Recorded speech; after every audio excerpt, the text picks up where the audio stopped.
Hi everyone. Today's video is going to be how to build a site-built guardrail system.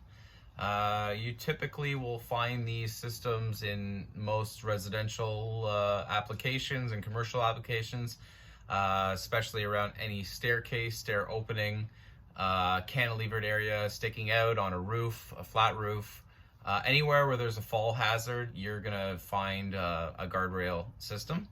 And today we're going to do a site-built one, meaning a lot of loose material kicking around a job site. A lot of the times these guardrail systems can be built very easily from a lot of common material that's going to be thrown out for the garbage.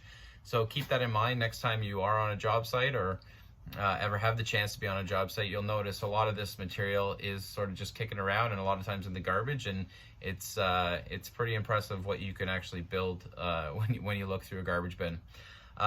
So the material today will be a bunch of 2x4s, plywood, and nails. So like our previous project of the job site ladder, you'll be given a couple pieces of wood. You'll basically given a wood package where our techs have put together for you, and you'll have to mill everything down as needed. Now, I will emphasize making sure all students look through the drawings before they come to class or the lab. A lot of these projects have been built around minimizing waste. So one bad cut, one bad move could put your project at jeopardy. The lumber that you will be given is enough to complete the project. Make sure your layout is done correctly. You spend the time, that old saying, mark twice, cut once. It goes for this application as well. Make sure you spend the time doing the layout to really understand how your project's going to come together, and you will have enough material. If you do screw up, we won't be able to give you any at this point because there's only one point at the beginning where we give her your material, and from there we need to minimize contact. So I can really emphasize the layout portion of this project as for any project, and making sure that you know what the next steps are. So like I said, you see a lot of these in residential and commercial properties or projects. So it's really good for everyone to have an understanding of where they work and how they work. So let's get to building them. So what I've done for the purpose of this video is I've kind of pre-cut everything in place to help everyone understand and help basically help you understand and make it go a little bit smoother. So the first step is going to be getting your plywood.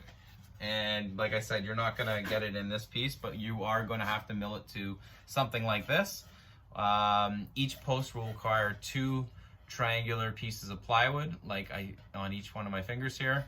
If you look closely, I've struck a line right in the middle of this, and based on the material you're given, you should be able to get 4 pieces like this, 8 pieces of triangle. Now, once going back to cutting, everything's going to have to be done by hand.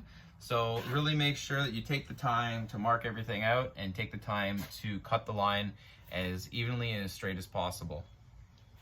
You will be marked on these things again, and no one's perfect. The more practice you get, the better you get at these types of things. So don't worry, don't be upset if your cut doesn't look good. It's the effort that counts, and making sure that the progression's there each time we have these labs. So once you get your plywood, I would suggest cutting your plywood into 4-foot pieces like this, marking them out, okay? Once you're complete doing that, you're gonna get all your pieces for your vertical guardrail system posts, okay? And the posts are gonna look something like this, where they're 42 inches high. You have little 2x4 kickers on the bottom like that.